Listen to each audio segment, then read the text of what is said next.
Okay. Jason is not here. He's somewhere managing cats, I think.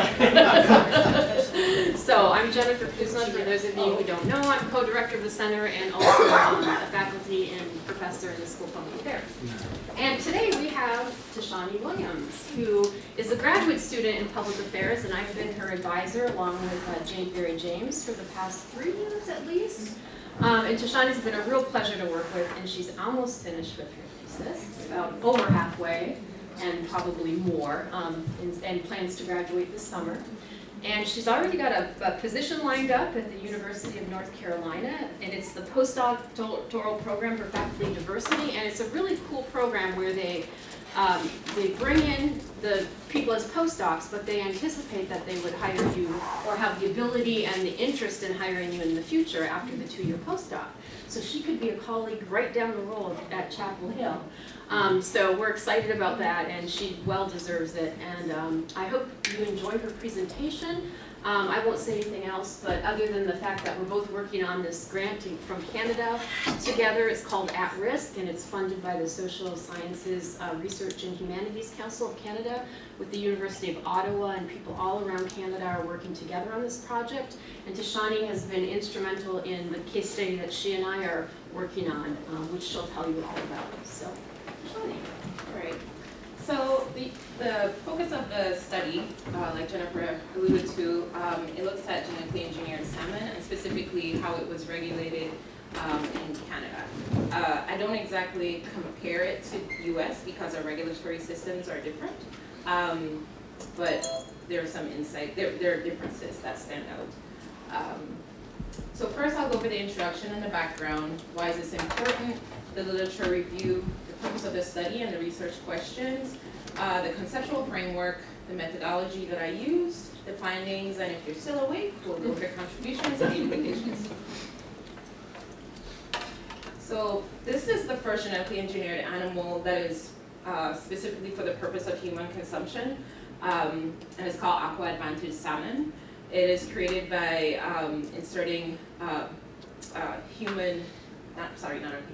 growth hormone from another type of salmon, and as well as another hormone from another gene, from a type of eel. And the purpose of that is to have the salmon grow throughout the cold season. So instead of it taking a full 24 months to come to full size, it only takes about 18 months. So in Canada, like I was talking about, the regulatory process is a lot different from the US in that there wasn't many opportunities for public participation. In terms of labeling, it was pretty voluntary. It's voluntary labeling, whereas we have now moved to mandatory labeling. The accountability pretty much was done through the court system, whereas here we had opportunities for public input. At some point it was being reviewed within the congressional system and then moved back to the regular regulatory system. But in Canada it was much different. It wasn't open to the public. There was no notification before it was approved. They were pretty much left in the dark until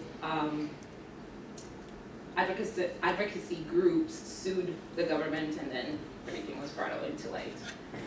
So like I said, in the US, we've now moved to mandatory labeling, and so it's the National Bioengineered Food Disclosure Standard. The standard still has exceptions where it does not include foods or ingredients that are, it only labels or includes foods that that contain genetically modified material. And it doesn't apply to gene-edited foods, which I'm sure some of you know some of this stuff. But we did an environmental impact assessment prior to the approval process. In Canada, they did one as well, but only after being sued. There was initially one site where they sought approval for, and the local government in PEI, Prince Edward Island, they went ahead and approved a second site that was slightly closer to waterways where there was more environmental concerns there. and it was approved without an environmental impact assessment. So after the local government approved it, the federal government then came back and said, after being sued, no, you need to go ahead and do an environmental impact assessment. So it was much different. Our system, despite what some people might think, it for the most part did what it was supposed to do, even though there was some, it was due to some pushback in some cases. There was a lot more opportunity for public participation and public input. So why is this important? So GE animals are destined to be more controversial than GE plants. The survey suggests that the public is notably more concerned about unintended consequences that are related to GE animal production, specifically the unintended consequences, not direct risks. That is usually, not usually, but that is the main concern of the regulatory assessment. Many scholars believe that the scope for rulemaking is too small, and it limits the concerns of the public as well as other legitimate concerns about risks that still exist that we don't understand because of the science. So the regulatory assessment, like I said, is science-based, and the idea is that it should be value-free, but when you look at the actual process, you see that it's not value-free. There are just certain values that are promoted over others. So the dominant philosophy is that definitions of risk for regulation of emerging food biotechnology should be based on objective value-neutral science, pure science. In this study, I really refer to it as science only. And so that, sorry, my clickers. It refers to direct risks only. Examples of direct risks in the assessment would include dermal contact with the salmon for occupational purposes, and if humans were to come in contact with it. But because it's considered substantially equivalent, there are no long-term toxicity studies done. It's considered a regular salmon, so there are no long-term studies done. Some scholars argue that the definition of risk should include indirect risks or things outside of just the regular science-based assessment. Things that include ecological concerns.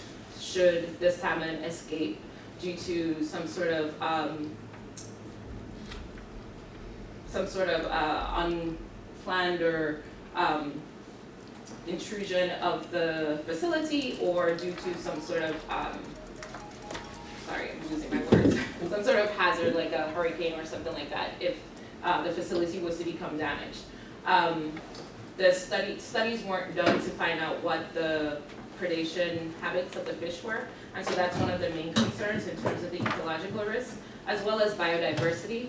The economic risks are related to the local communities that depend on not only the aqua culture salmon, but the wild salmon as well. And then the sociocultural risks that are directly related to the native populations. They weren't considered within the regulatory process at all. So the lit review shows that previous studies found that agency officials are more likely to respond to narratives that are similar to their own. There's also evidence that policy actors typically use narratives that promote specific aspects of the policy based on whether they perceive themselves as winning or losing. So if the literature says that if groups perceive themselves as winning, then they're likely to want to contain the scope of the issue. Whereas if you perceive yourself as losing, then you're likely to want to expand the scope to introduce other ideas as well as bring more attention to the issue. Cultural stories aid with understanding how individuals interpret and manipulate information, and so that's the purpose of looking at stories in this study. Cultural cognition theory is one of the theories that helps to inform the study, and it posits that individuals are more likely to form perceptions based on their personal worldviews, such as those that match their moral evaluations of risk instead of others. So the two primary goals of the study is to examine how narrative strategies are used to reinforce and shape the regulatory guidelines by food biotechnology now and in the future, and to explore narrative elements, narrative strategies, and cognitive biases used in the regulatory review process to develop regulations for food biotechnology. So the first research question that I look at is, how do cultural stories influence the construction of risk, science plus or science only? And what cultural stories are associated with science plus or science only arguments that are used to refute opposing views? Which groups, winning or losing, are associated with certain cultural stories? And what cultural stories are reflected in the final policy argument? I'm going to go over what those cultural stories are in a little bit. So, like I said, I use insights from narrative policy framework and cultural theory, and the idea is that narrative stories or narratives are used to influence policy outcome. These narratives could be told, are told based on the ways of thinking, and so the idea is to analyze the public hearings, which is what is available, because there isn't much public data available, specifically in the Canadian case, to figure out what actually influenced the outcome. So I do acknowledge that I'm only looking at the public hearings that were involved in studying the risks associated with the Aqua advantage salmon, or the regulatory process, the regulation of genetically engineered animals overall, not just Aqua advantage salmon. But so what I do is I look at the different cultural story types and see how they're telling those stories or those narratives to influence the outcome. I'm going to go through what each one of these mean in a little bit, but it won't make sense to you if I don't bring in some other things first.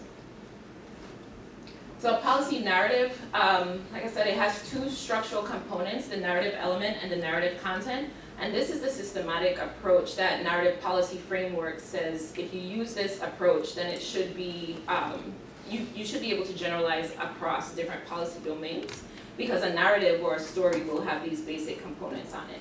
It's also important that there is a narrative content associated with it, and the narrative content is what allows you to generalize. So I use cultural cognition theory as the content to focus in on the different elements of the narrative. So there are 4 elements of a narrative, which is the characters. The characters refer to the policy actors, and in narrative policy framework, we refer to policy actors as heroes, the individuals that promote the idea that policy actors may favor. And then the villains, those would be the ones that they attribute blame to. And the victim would be how they define individuals that are, or it doesn't have to be individuals, whether it's the individual or the fish or environment that suffers as a result or benefits as a result. And then the setting is a policy situation. The guidelines, like indirect risks or direct risks. And then the plot refers to the relationship between policy actors. So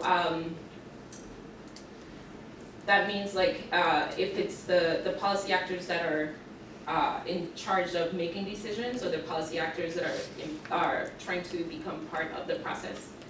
And then the morals, this is the solution that's being promoted.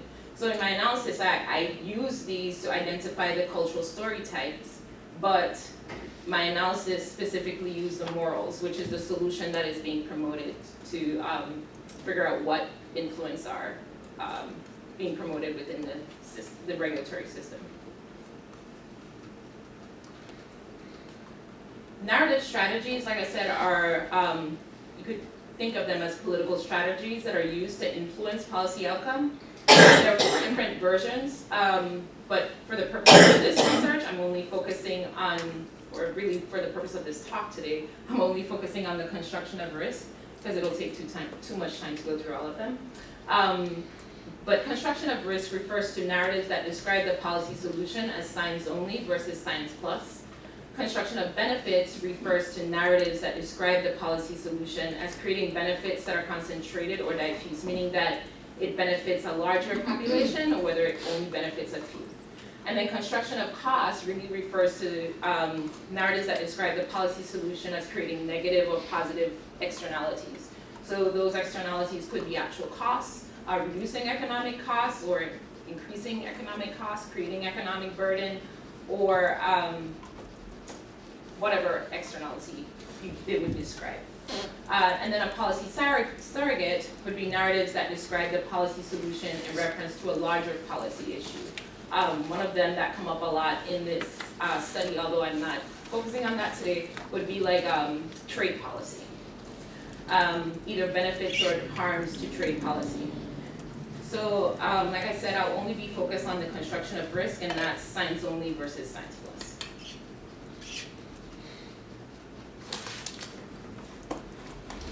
So the data was collected from the Canadian House of Commons public hearings, and there were 4 public hearings focused on studying the regulation for genetically engineered animals.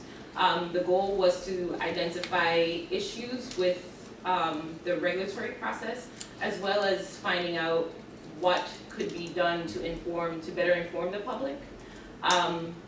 There were about 600 comments total, but only 264 of them were actually about the genetically engineered salmon or genetically engineered animals, and those that actually involved discussions of benefits or risks or issues of concern. So that was the focus of my analysis. These public hearing transcripts were from October 2016 through December 2016, and yeah, that's about that.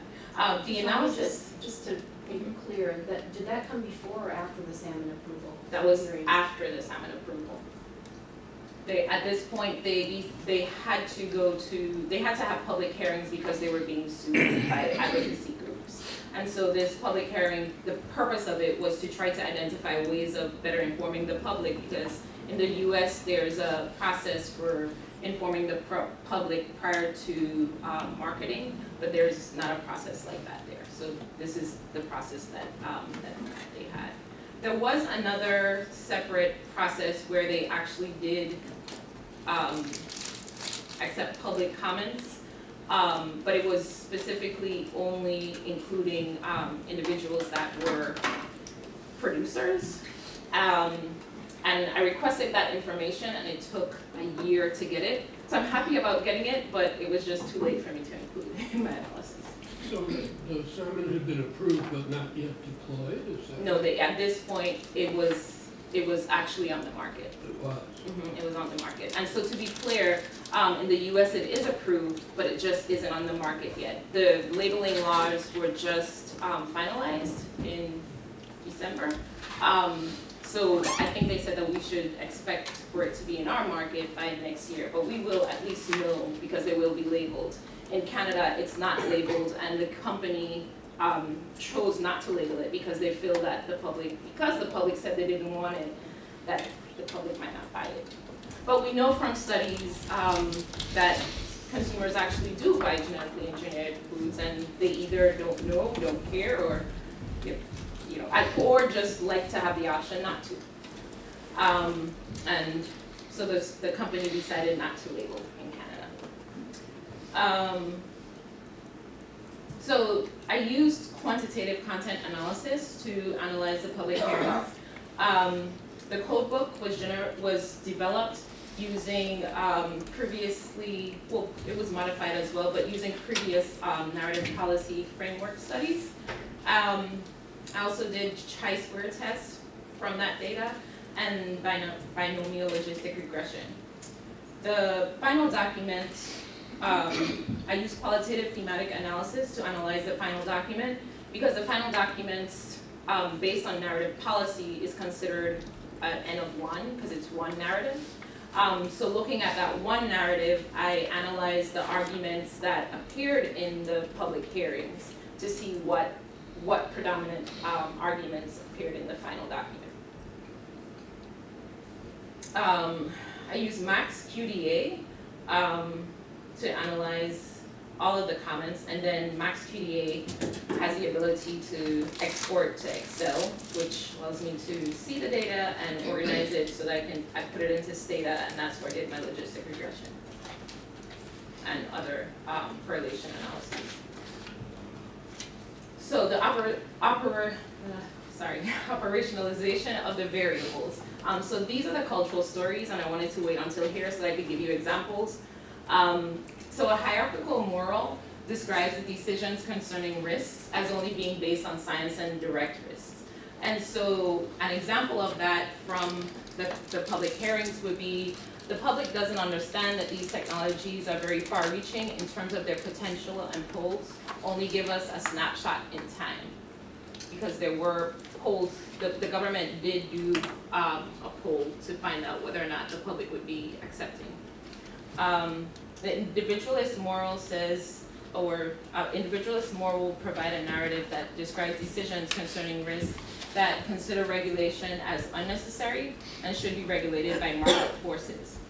So one of the comments that were quoted as individualist says that getting all this done as economically and efficiently as possible requires constant innovation. Should the government really be involved if consumers and producers will only invest in what they desire? Egalitarian moral describes decisions concerning risks that should be based on caution to avoid unintended consequences. This statement says, we would like the Canadian regulation not only to be based on the safety or lack of safety of these GMOs, but that other factors also be taken into account, such as their economic impact, environmental impact, and implement mandatory labeling. A fatalist moral would say, it would describe the moral of the story as we should avoid altering science, but there were no fatalist narratives within the data. Is this operationalization of the cultural theory variables based on some previous work? Yes, based on presence or absence, yes. No, I mean, the descriptions. Mm-hmm. Well, the description, so previous work was done based on environmental studies, and so the descriptions are similar to that, but in reference to the cultural cognition theory as how it relates to Aqua advantage or genetically engineered salmon. But it is based on the descriptions from previous studies. Does that make sense? Yeah. It's different than other things that I've seen, but we can follow that up later. So the dependent variables that I used were the construction of risk, which is science only and science plus. It describes the perspective of the narrative in reference to discussions of risk that is based on the value-free approach. And one example of that would be the agency has done a thorough evaluation which shows evidence of acceptable levels of risk. And then the science plus construction of risk describes the issue by referring to descriptions of risk that are outside of the scope of the issue. An example would be, I urge you to put human health, the environment, and the economic well-being of coastal fishing communities first. So I'm going to go over the research questions and the hypotheses at the same time. This is a lot to chew. So the first research question asks, how do cultural stories influence the construction of risk, science plus or science only? And I hypothesize that those using hierarchical story types are more likely to constrain the construction of risk to science only, and those using egalitarian story types are more likely to expand the construction of risk to science plus.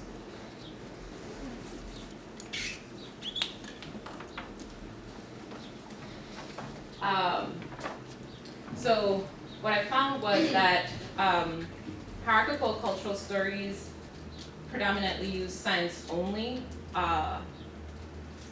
to construct risks, and egalitarians predominantly use science plus, which isn't surprising because they seek to open the scope of the issue. Individualistic stories use science only, but what we find is that the individuals that use individualistic and hierarchical stories were more likely to use science plus stories and less likely to use science only. So that made me wonder, well, why is it that you're seeing this difference, given that theory tells us that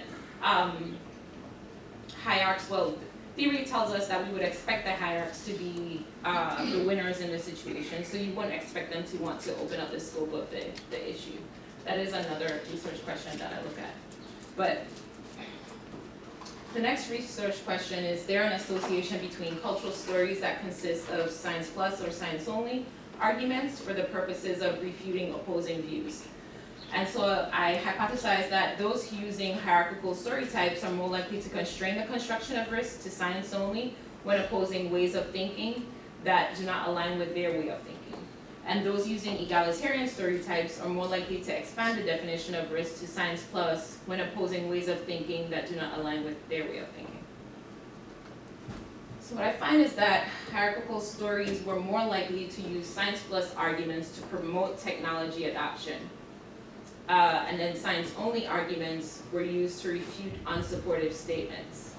Individualistic stories were more likely to use science plus arguments to promote technology adoption and use both science only and science plus arguments to refute unsupportive statements.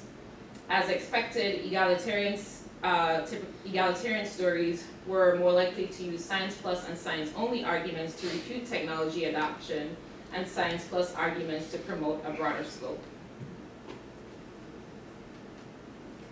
So to understand why, or to explore why the hierarchs and the individualistic stories would show more science plus arguments, which broadens the scope, the literature, like I said, tells us that winners would want to contain the argument, but losers would typically want to expand it. Losers are those that are opposed, winners are those that are for or in support of the policy. So I hypothesized that winning policy narratives are more likely to be associated with hierarchical cultural stories, and losing policy narratives are more likely to be associated with egalitarian cultural stories. And it's as expected that the hierarchical stories are the winning arguments or winning stories, and the individualists are the winning stories. The egalitarians do actually have some winning stories in there, it's just a lot less than the hierarchical and the individualists. So the final research question looks at what arguments are presented in presented in cultural stories are taken up in the final policy document. And I have hypothesized that arguments presented in hierarchical cultural stories are likely to be dominant in the final documents. And what I find is that these are the predominant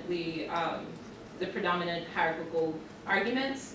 And what was more interesting is that a subgroup within the public hearings, the Liberal Party, they submitted an addendum with the recommendations to the government, and the final, it pretty much stated that they felt that a lot of the egalitarian, what I call egalitarian arguments, was left out of the recommendations.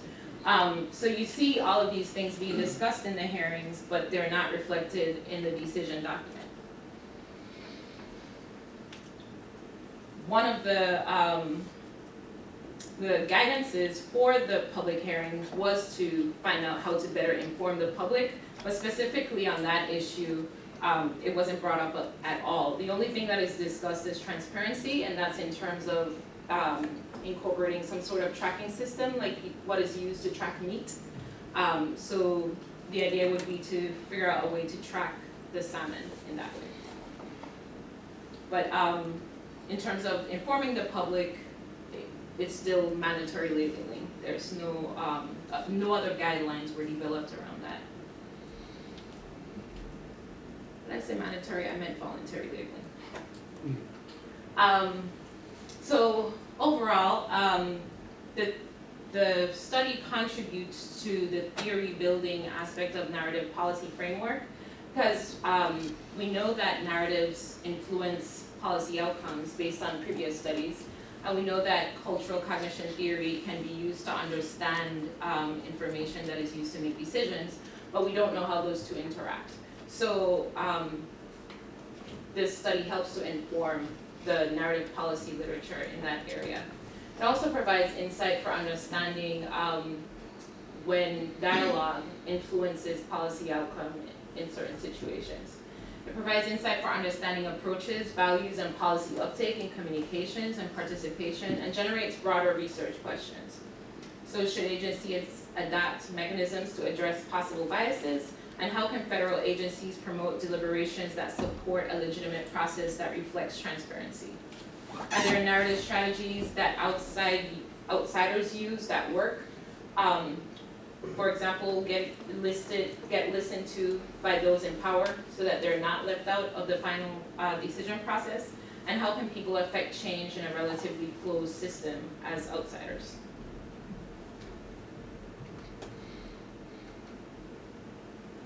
That's it.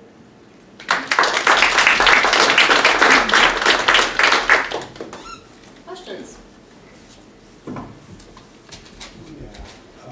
My question centers around,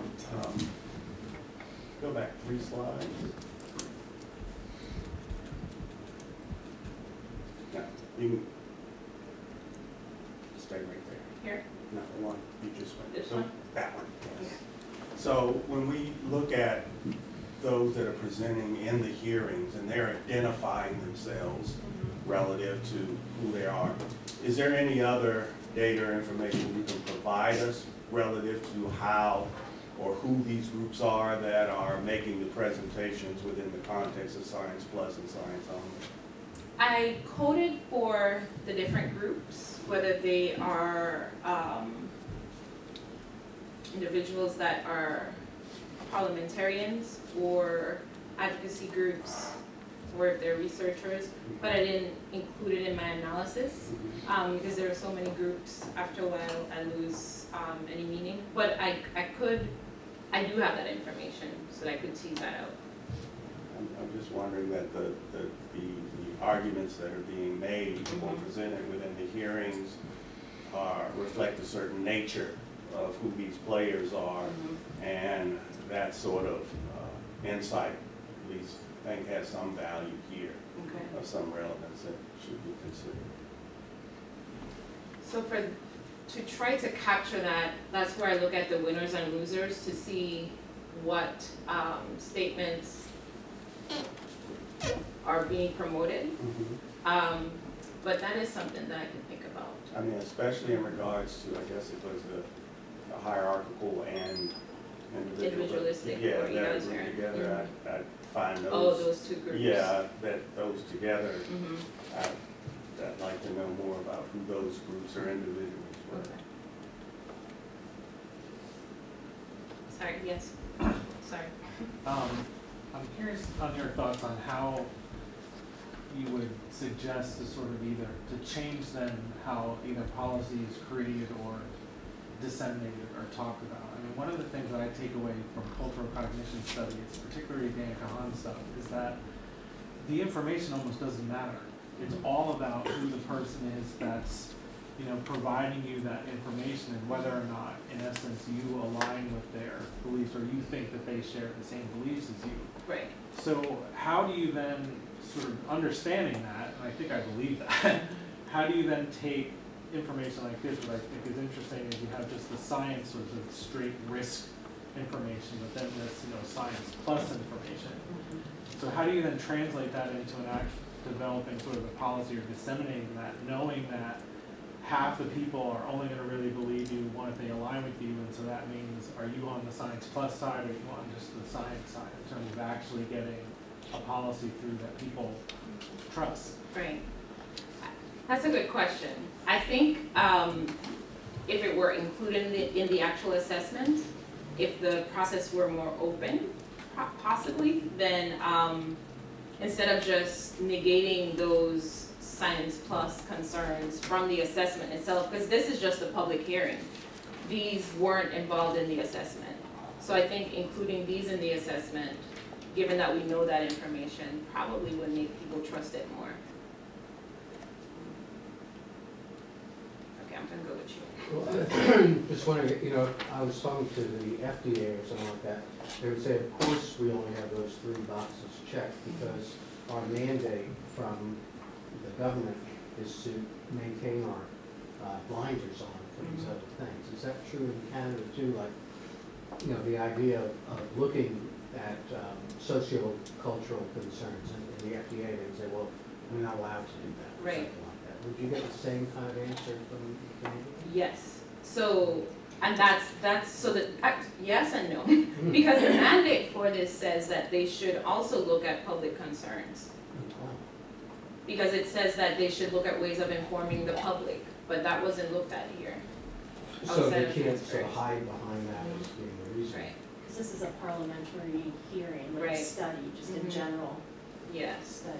But the Not- hearing, But- when you say the decision document is From also, their version of the FDA. yeah. Mhm. So in that case, when something appeared in the hearing but didn't make it to the decision document, is some rationale provided why that argument was excluded? No. And so the addendum from the dissenting group, the liberal group, said that there needed to be some sort of rationale for why those So in recommendations the were US, in the in the NEPA in Canada. process, National Environmental Policy Act, right, Mhm. there would have to be some rationale. Right. It's often a pretty weak one, Mhm. but some pretense is made of saying why this argument is not relevant. Right, right. So They don't even bother with that. right.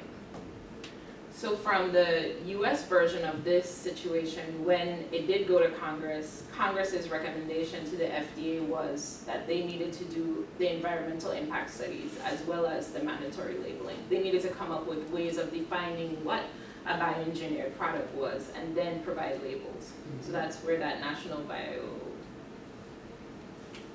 food, somebody help me. There we go. That's where that standard comes from. When Congress recommended that they go ahead and do a study to figure out the definitions for a bioengineered product to label it. But in this case, that wasn't the outcome. So in that case as well, the FDA would have said, our mandate is only to focus on the science, but Congress mandated them to look at public, how to inform the public, and that was the labeling, through the labeling. Yeah, so just some context, not really familiar with how Canadians operate. So the hearing took place over a couple of days, how many hours a day? How do you get to be someone who presents in the hearing? And I saw this thing that when there's certain public hearings in the United States in Congress, they pull in homeless people in Washington DC to sit in line, which was amazing. To So hold the space for to people who hold are the coming space, later. exactly, Yeah. they pay them to hold the That's right. space, and so you have to have, thank you, you have to have money to We be able used to to do it pay with our someone interns, but to that's hold what. space.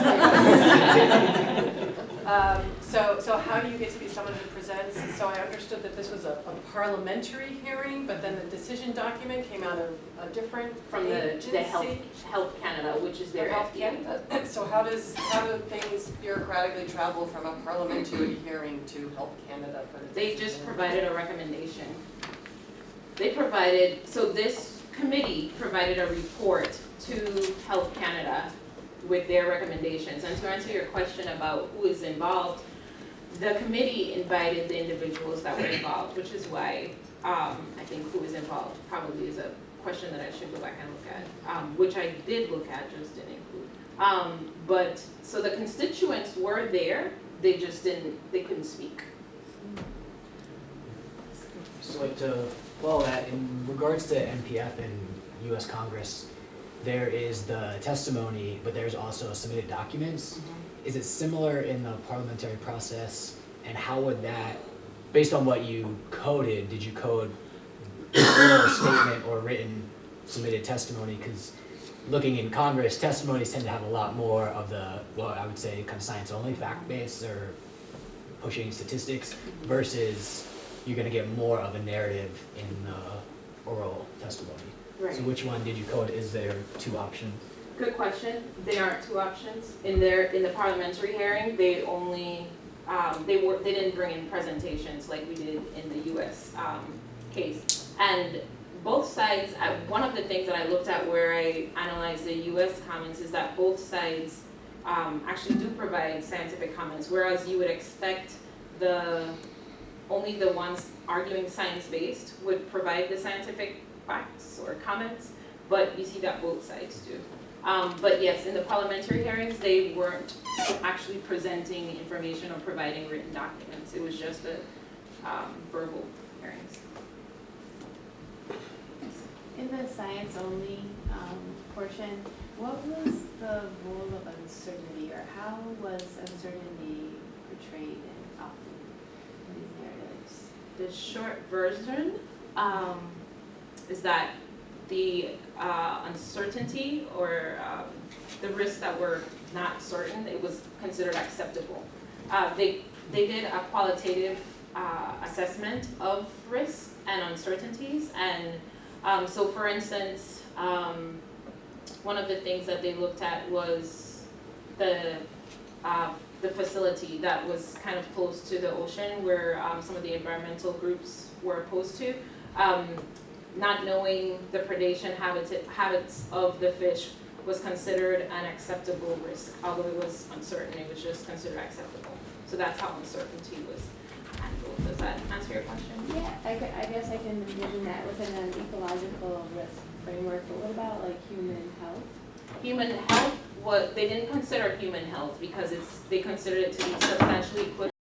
And so the rule is food is safe until proven unsafe, and there's no need to prove it unsafe because it's substantially equivalent. So in terms of human health, the studies that were done were related to dermal contact or allergenicities. And there were some significance found with what they call the triploid fish, which is what they do to make sure that the fish can't reproduce. And so some of those fish actually did have significant, they did find some significance in terms of allergenicity, but they said that in terms of comparing it to regular Atlantic salmon, the data was somewhat limited, and so they couldn't make a significant statement to say that it was really significant. It was just a small significance. Hi, I'm Adam. I'm like an artist that works with biology, but I send sometimes my opinion to the public docs, and sometimes they're included and sometimes they're not. I commented on transgenic wheat, and that got included in the dockets. I commented on 3 children babies, and that didn't. But that was mostly because of a government shutdown, I think, which was a previous one. But I'm interested in the idea that there isn't, like, first of all, this is covered by the FDA. It's not covered by the EPA. If there's is it? And I mean, the EPA. In Canada, is covered by Environmental Canada, which is their version of the EPA. We don't really have any. But I mean, our EPA doesn't necessarily cover this the same way the FDA does. Right. And it's certainly not like the CDC. Nobody says like, are transgenic organisms sexually transmitted diseases? Right. Which they might be, depending on how you determine it. But I'm wondering if there's any logical risk that is not acceptable in any of the literature. In other words, when people talk about logical risk, it sounds like, it sounds a little curious, in a world of like mad cow and things like that, that there isn't, that logical risk is usually acceptable. Right. Like, it's very unusual that it's even thought of as anything but acceptable risk. Right. Logical risk equals acceptable risk. Right. So that seems to be sort of in your research.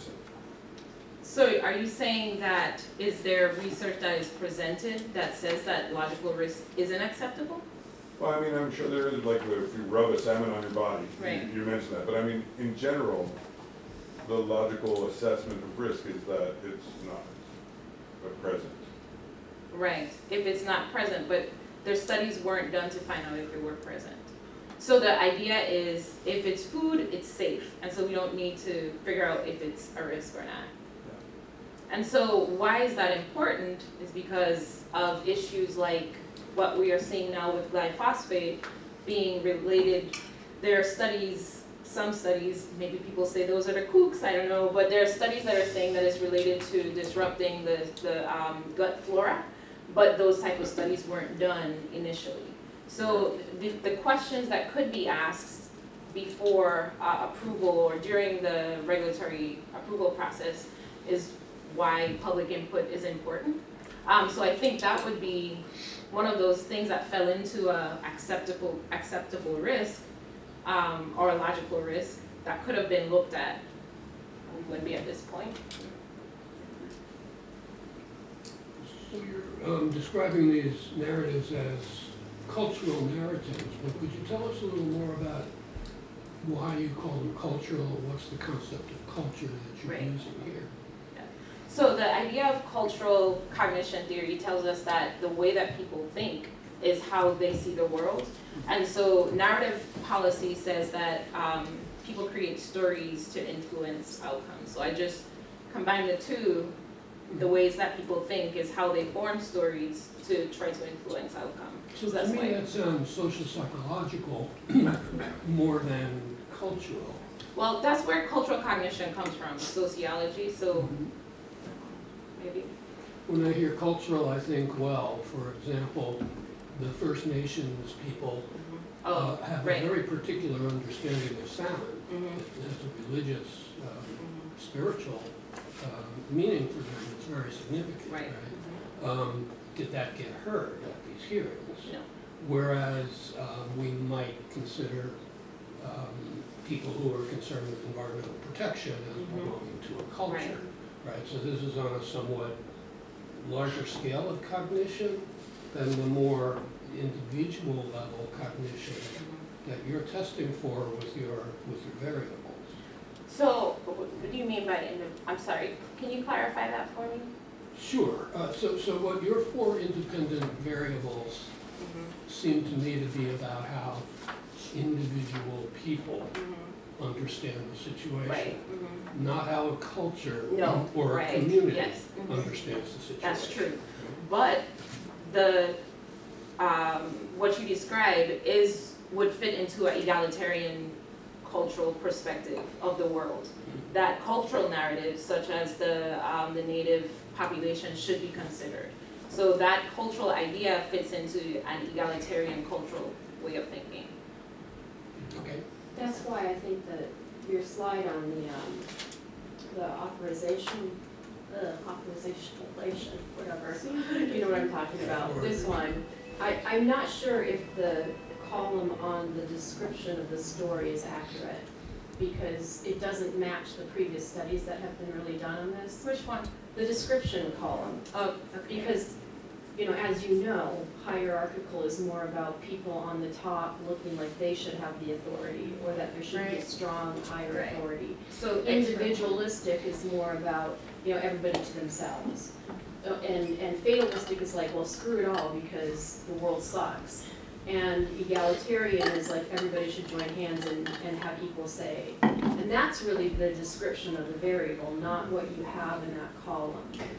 So according to the studies that, was it Jones that did the study where, or who did the study where she did, Shanahan, right? Did the story types, then she tried to blend narratives policy together with cultural theory. The first one that did that, you're like the second or third, but remember that one paper where they had the descriptions of the various stories? I don't remember the names because I'm horrible. Yeah, with I names, don't but either, I mean, we all have the reference, we have a Right, reference on but the the- computer, but the cultural yeah, stories. there should be a site there, but anyway, yeah, so. So the cultural stories that they looked at use, they were looking at environmental, Right, but exactly. this is the way that they describe them.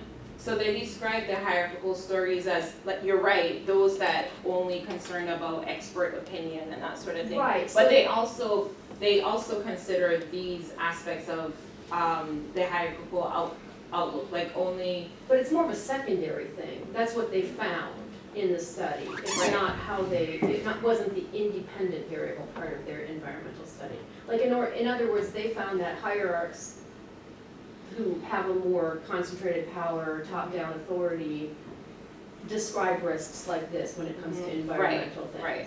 But that's not what you're using to type the story. How they describe risks, because that's how they're telling the story. Well, we can talk about this later. Okay, Yeah. okay. But I guess to go back to my point earlier, when we start to look at, based on the variable and the description that you give, if you look back at, well, who is it that has given these narratives that fit within this realm? Right.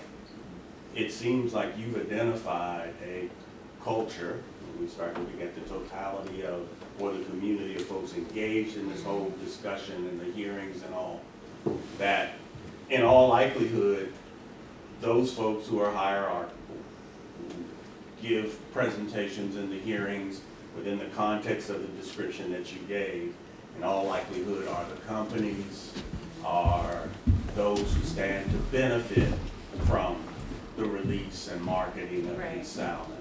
And so I think there's something to be said in that regard if we look at defining them and identifying who they are and where they stand, that this structure that you provided us in understanding the stories and your results, do fit a certain, this sort of narrative that if we talk about hierarchies and who's who, Right. yeah, or depending on where you stand on it, who the bad guys and the good guys are. Right. And so that's why, again, I bring that up. I think it's important to convey all of the players relative to who's presenting, like who are these quotes specifically from. Right. It would be an important aspect. But my only other question is this: are the salmon already in the market just in Canada, or are some of these self-same salmon in the American market as well? Just in Canada as of right now. It should be in the US market by the end of the year. Yeah. And there was a location in Albany, Indiana, just approved to grow out the salmon here as well.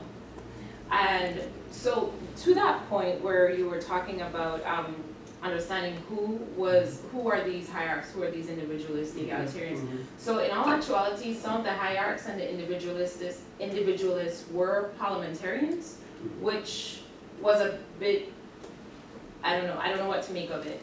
But some of them were, so this comment is from a parliamentarian, the hierarchical comment. There was another individualist comment from a parliamentarian that was posing a question to someone from aquaculture. The aquaculture community they don't oppose it, but they don't want to, they weren't in favor of the approval of the salmon. One, because it presents competition for them, and two, because they know that of the issues that they have to deal with in terms of environmental, in terms of escape and that sort of thing. So one of the parliamentarians was asking the aquaculture community, why wouldn't they accept be supportive of the GE salmon? If one of the people within their association accepted it, would they be more accepting of it at that point in time? So you see different people, different players that you would assume wouldn't be hierarchical or wouldn't be individualists, because individualists typically aren't government. They don't typically have a government mindset, or that it should be less regulatory, but in all actuality, parliamentarians are promoting less regulation. So I don't know, but that is something that I will definitely go back and look at. Last question. Yeah, I wanted to return to the operationalization here. So, Oh, no, that was it? you're Okay, on the right sorry. side. Let me say that I'm very sympathetic to Benedict Waldowski's cultural theory of risk perception and to Kahane's version, cultural cognition. And I'm speaking as a person in rhetoric. I'm very excited by the use of narrative in policy studies. So I think that the direction you're going is really positive, but I'm very worried about how the cultural theory categories are very abstract. And my fear is that here in your descriptions, your code book, you've basically built the results of your study into the descriptions. There's been one line of work that's taken the 4 categories and associated them with views of nature. Nature is fragile, nature is resilient. What I see you doing, or the benefit of your work, is taking the cultural theory categories and extending them to views of science in policy. But then you have to be very careful about how you derive what you're calling here descriptions. Right. Because basically those are coming from your brain, and they can't beg the question of the final results, and they have to be deeply based in cultural theory. And I'm not, unless you're basing these on, that's why I asked about previous work. If you're pulling those descriptions, if you're pulling your coding scheme from previous work, then that's fine. But if you're not, that part really needs some attention here, I think. Does that make sense at all? Yep.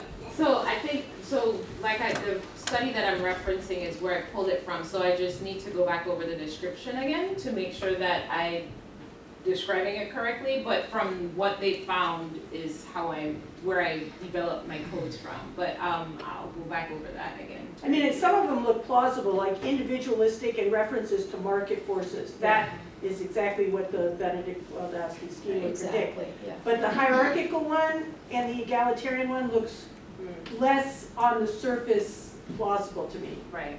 And so and the other part is that these are just the morals that are being promoted. This is the moral of the story. So the way that it's structured is that they're describing the plot, the setting, and so they create these different stories that fit. I don't remember the names of them, but they create these stories that would describe the different cultural, cognitive, cultural types.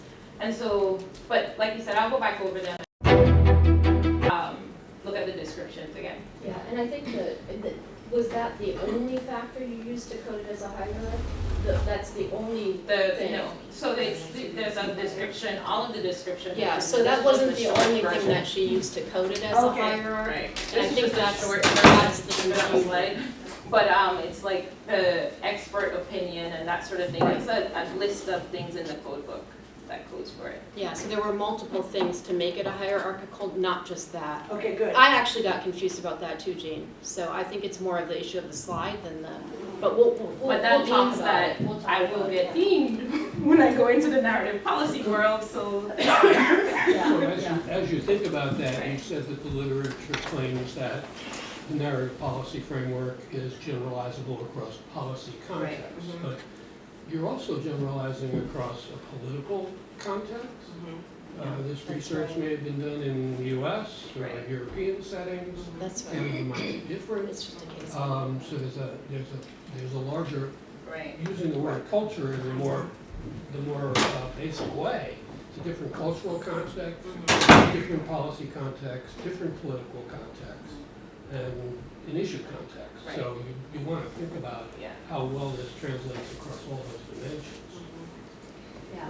So as we can tell, what Teshanee is doing is novel and very difficult, but I commend you on bringing these things together, and thank you all for your input. I think this is great that you can take going forward and we can take going forward. So next week, I'm not sure who's presenting next week, so do we know? But come. We'll have a colloquium next week like we always do, and Jason will be back, and he will know who's presenting. Ooh. And Whitfield. Ann Whitfield, and she's presenting on, I don't have it. well, anyway, come next week, they're always Look for interesting. your email. Yes, okay, thank you, Teshanee.